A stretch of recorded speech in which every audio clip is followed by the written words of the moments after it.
This is Bytnar Talks, the engineer takes on construction. Episode 10. Hi, I'm Bytnar.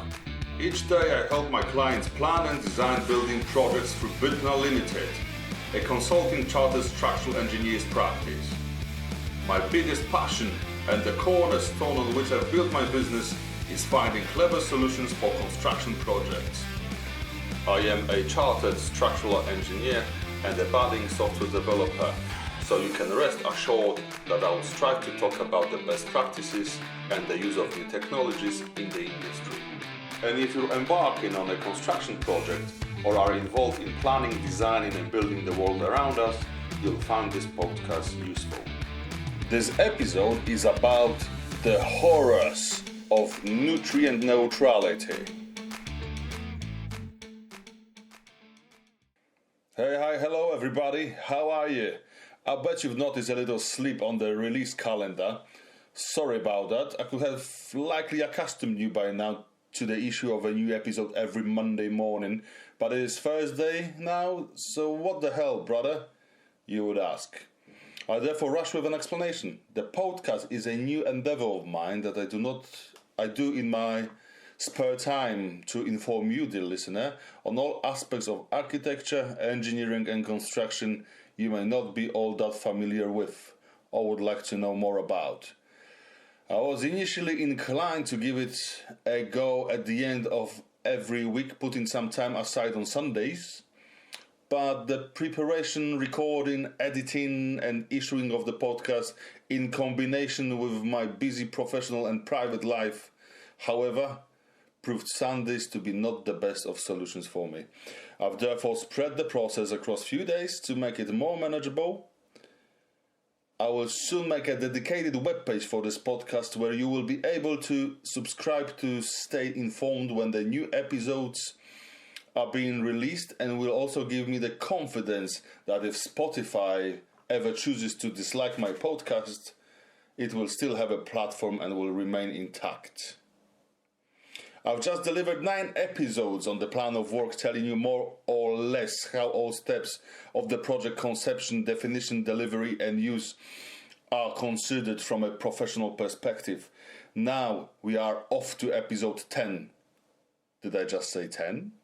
It is amazing how time flies and how quickly the numbers grow. It was just the beginning of the year when I decided to come out to you with Bytnar Talks, and it is now almost Easter. And I can quietly celebrate the release of the 10th episode.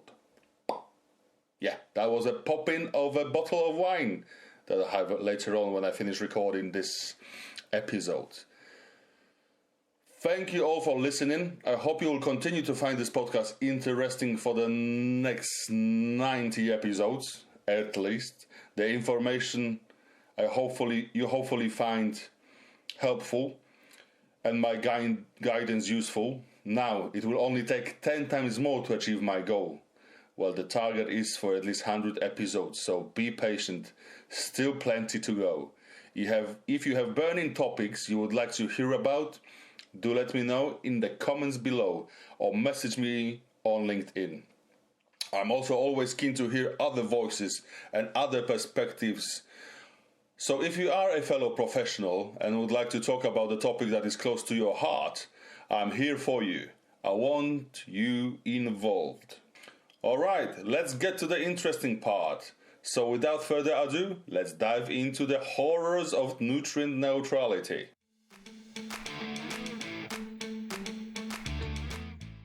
I know, catchy little title, right? Horrors of nutrient neutrality. But hey, whose horrors is it? I think the building industry and property developers would like you to think it is theirs. Their horror, as they cannot build and release their profits.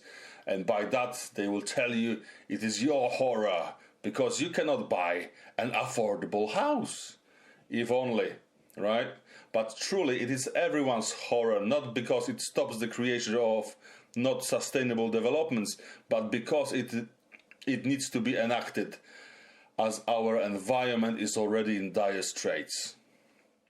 If we want our rivers to resemble such lakes of Yangtze, Mekong, or Ganges, we may well do nothing but taking our position. We should do everything in our power to avoid inputting more of this bad stuff into our ecosystem. After all, we are an educated society, or at least that is what we want to tell ourselves. So let's look at the whole thing from a perspective of a person who would ordinarily make money on designing those buildings, but is glad that there are some powers in the legislation that allow sensible consideration of our most vulnerable sites. It is important to acknowledge where is the whole thing coming from before judging whether it is right or wrong. I will tell you a bit about legislation and governmental ideas surrounding it and the aim of the approach. I will then move to how it is an issue, aka explain the world around us from the poop to the gloop, finalizing with the likely future solutions. Alright then, let's go get on to it.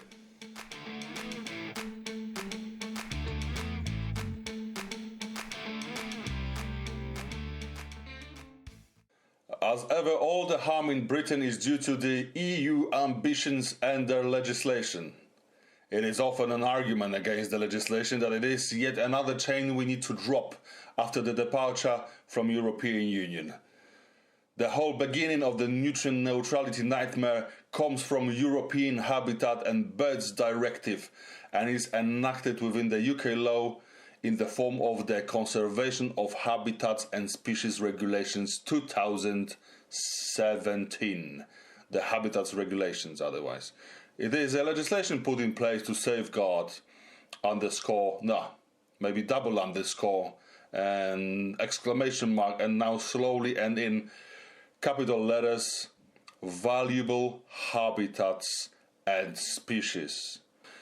Thanks to this law, we can identify and assign importance to some areas, accordingly creating SACs and SPAs for the lovers of abbreviations, meaning special areas of conservation and special protection areas. At the moment, there are around 31 habitat sites spanning 27 catchments area and traversing a total of 74 out of 337 local planning authorities. Now, if the assigned area is in a dire place, when it comes to the nutrients, it is assigned an unfavorable status, and the impact of new developments need to be taken in consideration to ensure no more strain is added to the system. You know, that additional straw that broke the camel's back applies here very well. In 2018, the government published a 25-year environment plan, which commits us to restore 75% of our 1 million hectares of terrestrial and freshwater protected sites to a favorable conditions by 2042. The plan concentrates on developing and working on environmentally sustainable farming, storm overflows, discharge reduction plans, those smelly little pesky things that the water companies do when we want to go out with our kids to play on the beaches. Very pesky here in Kent, frankly. Planning requirements, new strategic water resources management plans and drought plans will be put in place. There'll be some changes to OFWAT policy. OFWAT stands for Water Service Regulation Authority. Environment Act 2021 and Environment Improvement Plan. So who is impacted by this? Any harmful projects proposed within the catchment area of the assigned habitat that is struggling, or in the words of the legislature, in unfavorable conditions, that's the place that is impacted, and that's the place that we need to look closer at. The local planning authorities have been instructed, in line with the outcome of the Dutch Nitrogen Court ruling, to only approve projects if they will not have any adverse effects beyond reasonable scientific doubt. What does it mean? Simple. Calculate the bloody thing. Calculate the bloody impact. No faffing about, just numbers, please. Any potentially harmful developments that require planning permission and also developments covered by permitted development rights need to demonstrate that they will achieve nutrient neutrality in affected areas. This also applies to the projects with outstanding reserved matters, which are potentially harmful developments. Well, these are the developments that bring more nutrients to the area. Many projects can be considered as such, but it is the agriculture and sewage effluent that does the most of the damage. Therefore, all of the development concerned in increasing this activity or the nutrients that flow in from these activities will be the one that we are concerned here with.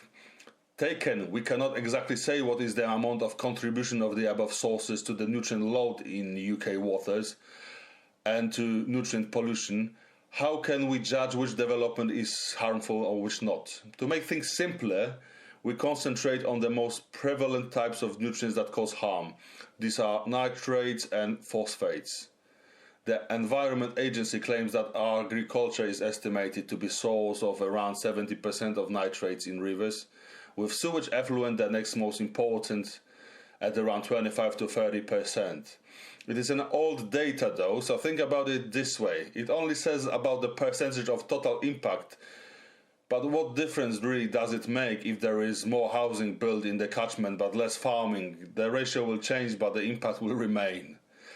The Environment Agency also said in past reports that the estimation of the source of phosphorus in rivers is in the area of 60 to 80%. That is generated by sewage effluent and 20 to 25% by agriculture. So you get the picture, albeit from the pre-financial crisis of early notice data, that farms create most of the nitrates problems and housing is mostly responsible for phosphate problems. And it's not housing per se, it's not the brick that is the problem, it is the poop that lands in the sewage treatment plant that then discharges that back to the river. I'm recording this podcast in Ashford, Kent, which is the borough with nearly half of its land being part of the Stour River catchment, which then in turn impacts fragile Todd marshes. What is its impact on the development of the area? Well, according to the Local Government Association website of the information issued on the 9th of March 2023, around 90% of site allocations in the local plan and currently around 5,800 dwellings in over 170 planning applications have been affected. Quite a bit, isn't it? Anyway, so why is that even an issue? We need a place to live in and to grow and graze our food. And that is correct, isn't it? But taken we are a smart lot, we can do this without killing habitats around us, can't we?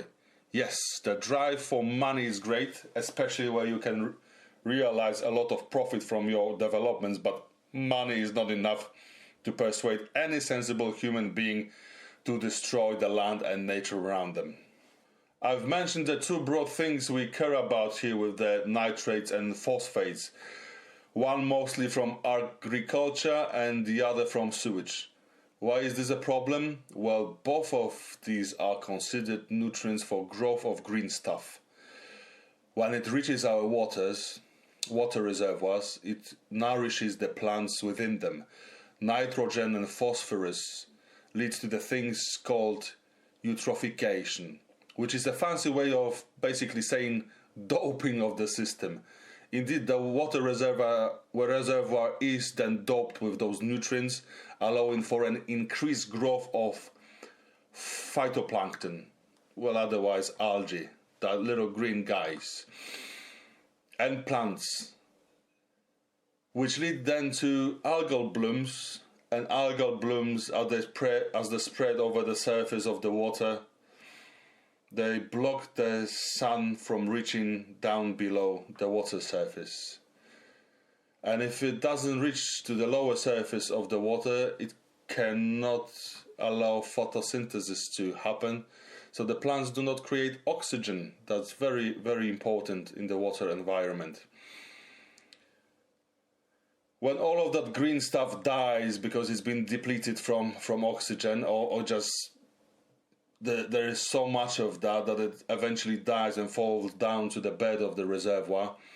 It gets to the point where it's being eaten by clever microorganisms, which, by the way, need an oxygen to digest those dead bodies, to decompose that stuff, ultimately leading to the demise of the ecosystem within that body of water. You see, nothing can survive, no animals or plants can survive without oxygen in the water. So you see, too much of a good stuff can kill you, and too little of the good stuff, in this case oxygen, can too. I like to call this process from poop to the gloop. Wait a minute, but don't we have wastewater treatment plants? Sure we do, but as the process stands now, we cannot remove all of the nutrients from the water, at least not in a sensible way. Let's travel through the process, shall we? You see, water condensates in the air, then drops down on the ground. Some travel to the sea, some filters into the groundwater, some stays in the reservoirs from which we draw it to use in our houses. When you flush that water, it meets with all the flushes of the area and ends up in the wastewater treatment plant, where it is simply filtered of no human waste, solids and grit gathered along the way, then human waste solids in form of sludge, living water, ready for magic of bacterial action. But before this happens, bacteria needs air, so the effluent is aerated. The bacteria does its job, dies, and in form of a sludge is being taken away. The remaining treated water goes through the planes of sand filtering, some more before being disinfected and released back to the water stream. The pathogens are removed, but nutrients remain. Now the only sensible way to remove the nutrients from the effluent is to let plants use it somewhere much earlier than the protected habitat. When it comes to the agriculture, the mechanism is simpler. The farmer spreads the fertilizer, which travels to the ground, with water downstream. So the only way to go about this is to either remove the activity from the area and or improve how it's done. In any case, we load the nature with extra nutrients, and if these nutrients destroy habitats of importance, we should at least not add to the burden. Obviously, such approach has consequences, so for this reason, the legislation gives us a way forward in the body of nutrient neutrality. Nutrient neutrality is just an interim situation where we need to prove the proposed development will have no impact on the amount of nutrient added to the system. It's basically simple adding and subtracting of what was there before, what's gonna be added, any offsetting taken away from it, and adding some factors like 20% on top of it, just to make sure it's all correct, and off you go. If you can prove that that's within a reason, that's nutrient neutral, then you dandy, then you're great, then you're grand. You can go on and do your development, but otherwise you cannot legally, and you shouldn't socially. Housing developments are generally good to go if nutrient neutral, meaning they can deal with their own sewage or offset the impact otherwise, but within the catchment area. It is all about the balance of the local ecosystem and the amount of water circulating through it. It would be easy to say, which is quite popular lately, let's fly the sewage to Rwanda. But for one, it would cost unreasonable amount of money, and for second, it would not improve the existing system. Not to mention that removal of the water from the local ecosystem may lead to droughts. So I leave you with the situation on the Rwanda front and your own opinion about that. But yeah, it doesn't make sense. We need to deal with the problems where they are, solve the problems, find a solution, and improve on that rather than trying to push it somewhere else. The current approach to nutrient neutrality set itself on 3 pillars. These are mitigation, reduction, and guidance. So what's within the mitigation aspects of it? Nutrient mitigation schemes can be used, which basically means buying nutrient credits. Someone else is do mitigation and then sells you credits for it that you can use. Local and private mitigation schemes, like local treatment units, local reed beds or wetlands, this sort of things. Reducing pollution and the mitigation burden on new housing. You see, water companies' improvements are general about in protected sites should be more stringent and should be concentrated mostly on. The water companies are required to achieve the highest technological levels of nutrient removal by the 1st of April 2030, where the outflow is within the area that's unfavorable. Water companies can use wetlands and reed beds in combination with conventional techniques such as adding metal salts to wastewater to remove more nutrients from wastewater. But yeah, it's much more ecological and sustainable to let the nature do its thing than using metal salts to remove the nutrients. Then government concentrate on providing certainty, or more likely guidance, telling you what should be done to basically be up to scratch with the legislation.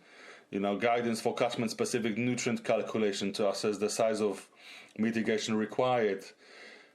The government will publishes tools for assisting in the design of wetlands for nutrient mitigation. Publish guidance for mitigation providers on how environmental payments from biodiversity net gain and nutrient mitigation can be combined. Provide advice about nutrient neutrality and support in assessing the suitability of mitigation projects through increased capacity in Natural England. Natural England itself is developing a framework for assessing the effectiveness of different types of mitigation and an associated reference tool. So there's so many things going on around it, but the point is that nutrient neutrality is a side door, if you like to push through with your proposal in the fragile environment to allow you to build. But yeah, it's quite onerous to actually be able to, because there's not much to be chosen for the actual improvement. Not much can be done. Not much of sensible things can be done to actually address this issue. There are some ideas for the change. Like maybe we should transfer some of the wastewater. The Rwanda idea. But that will badly impact other places. Albeit, yes, it may not be fragile like the one that we're talking about here. But the water depletion is another quite important thing to consider. The ecosystem uses the water, and we need to work within that ecosystem. Otherwise, we'll be taking water from one place, putting it into the other, and droughts, especially here down in southeast of England, are quite prevalent and quite a bit of a problem. So we're not very keen of removing that water from the ecosystem. Some of the ideas of how to deal with this issue is packet treatment works, like localized treatment centers, localized treatment plants, plus wetlands. But there are no guarantees of long-term proper operation of such. When you do a development, and that won't be under the remit of the government, the local government, what is a guarantee that it will actually work for a long time? And we need to think here, long time is 120 years old at least. There is an idea of doing NAVs. Obviously, we love our abbreviations, so new appointment and variations to the existing providers of services like Thames Water, Southern Water, and whatever water. But these projects are difficult to fund.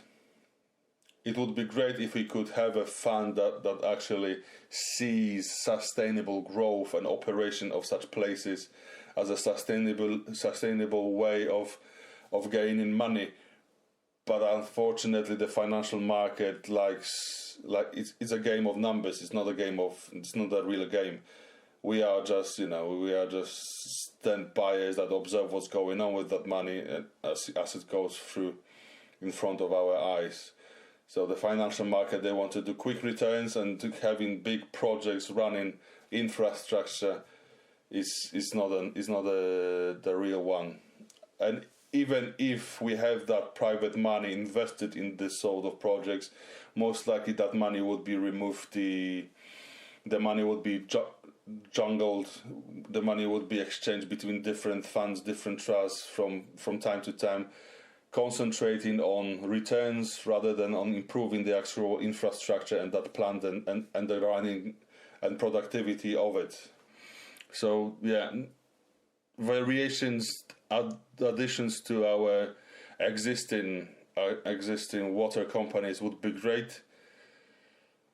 But yeah, we need to do it with a head on our neck, and most of the stuff, especially in financial markets, does not happen with such. Another possibility is agricultural offsetting, which means taking the land out of use, buying a farm and getting rid of it. But that addresses only the nitrates issue, and when it comes to the property development, most of the stuff we're concerned about is phosphorus rather than nitrate, but always that's one part of the whole equation, and that can be added to it or subtracted from the actual load. Creation of wetlands, reed beds. The part that treats the water that leaves the either local or general wastewater treatment works, or adding such to our existing rivers, rerouting some of the flow through these, but need to be obviously careful on that front too, designing it the way so it doesn't keep the water removed from the flow down the stream. Obviously, we need to improve, and we can improve housing, water efficiency, but saying that with the water efficiency, the amount of effluent that leaves is less, but efficacy of it is sort of stays the same. Truth be told, we certainly need all of the stuff that I just mentioned, but in reality, improving the wastewater works en masse and allowing the excess nutrients digestions in wetlands and reed beds is the only long-term viable solution. And for this to happen, we need to wait for funding cycles to kick in and the time to realize those changes, or perhaps set a fund that will invest money sustainably to create infrastructure run better than it is being run now, and charge new development and local councils for the use. There are some other approaches as well. Not as far as last year, there was an attempt by the housing development lobby to get rid of the nutrient neutrality, but the common sense has prevailed. Funny, for the amount of money in the circulation of these people, how stupid was their argumentation. Seems they thought creation of the actual buildings is what is causing the damage, not all the people using their toilets later on. They've argumented that only 5% impact or thereabout, do not hang me for it if I'm wrong, is due to creation of housing developments.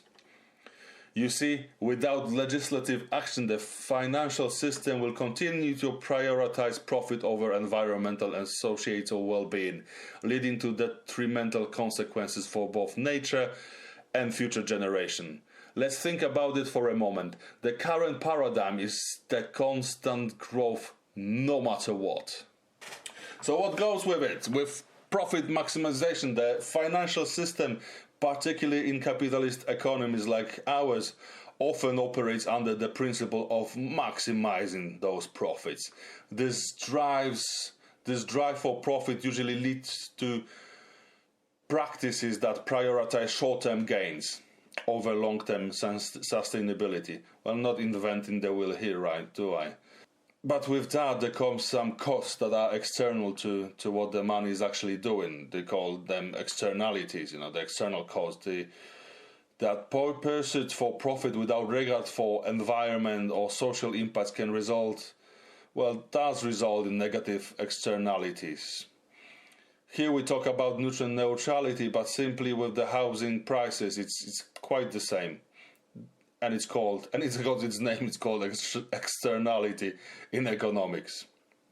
Externalities are costs or benefits that affect parties who did not choose to incur them. In the case of the financial system, these externalities often manifest as environmental degradation, climate change, social inequality, and other forms of harm to communities and ecosystems. It seems like the current news, everyday news, is the reporting on the damage caused by the externality of our financial system. On the other hand, we got regulatory failure, and seeing with all of that money, all of that finances, the only way to influence that money to do the right things at the right time is regulations. As much as I like the growth and generally it's got that capitalistic feel in me, the regulations are needed in the circumstances.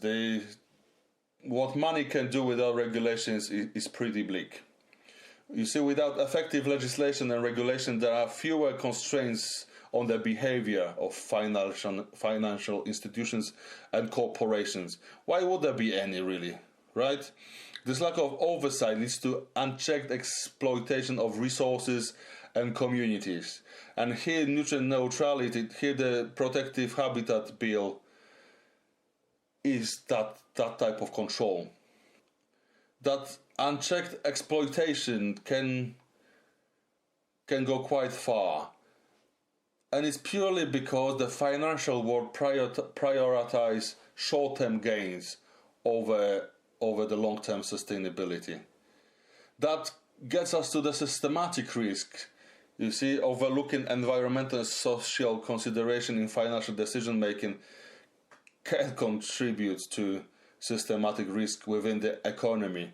And we can keep on growing. We could see the facet of growth as we see now, but in fact, it is all artificially pumped. And we're just heading towards the wall with ever so increasing speed, with our face looking forward, not seeing the wall. And I think quite quickly we'll be able to, that our nose will send us a message to our brain that, oh, hello, here's the wall. You see, everything is interconnected, and you cannot remove one part from another. And although money and the financial system is a driving force in our society, in our economy, it's all interconnected. The systems are interconnected. The financial system is intricately connected to ecological systems and societal well-being. And environmental degradation can have far-reaching impacts on economics and societies. So beware. Yeah, you can push it as far as you want and then deal with consequences, but maybe we can think about them and avoid the bad ones. The long-term sustainability is very important here. Failing to address the environmental and social impacts of the financial system generally undermines the prospects for long-term sustainability and resilience. Sustainable development requires balancing economic, environmental, and social objectives to ensure the well-being of current and future generations, not only the wild race. It currently transpires we are at the point where there is a need for urgent legislative actions to steer the financial systems towards more sustainable and equitable practices. By implementing regulations that incentivize responsible behavior and penalize harmful practices, governments can help mitigate the negative impacts of profit-driven finance and foster a more sustainable and resilient economy for the future.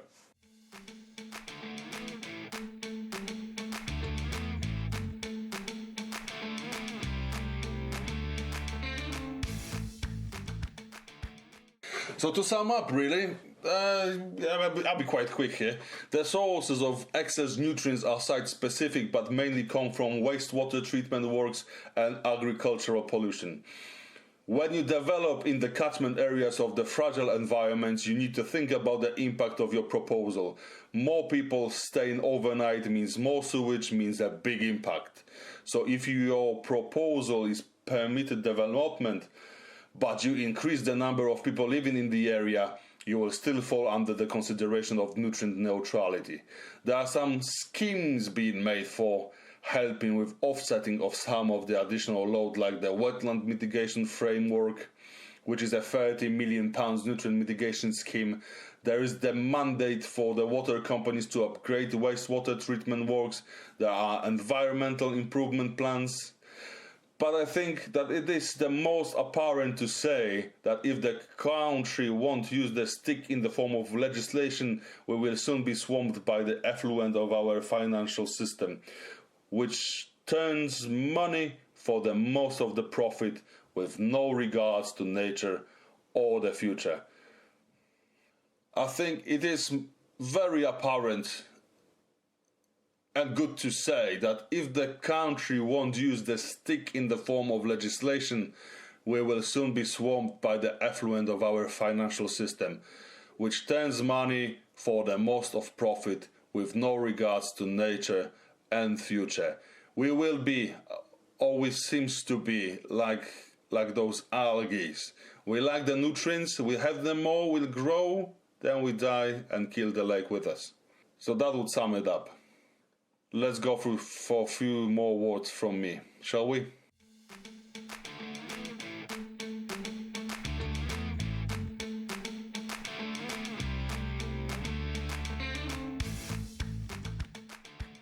There are plenty of aspects to consider when it comes to sustainability and the environment, especially when it comes to the biggest impactor, the biggest influencer of them all, the big money. What I mean by that is our financial market.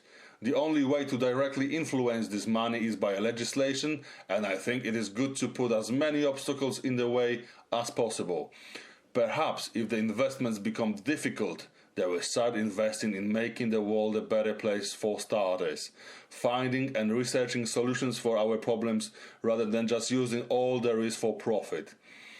Money is just a number in your ledger. A healthy ecosystem is the most expensive asset we have. After all, you cannot buy it, you can only keep it in balance and hope nature will do the rest.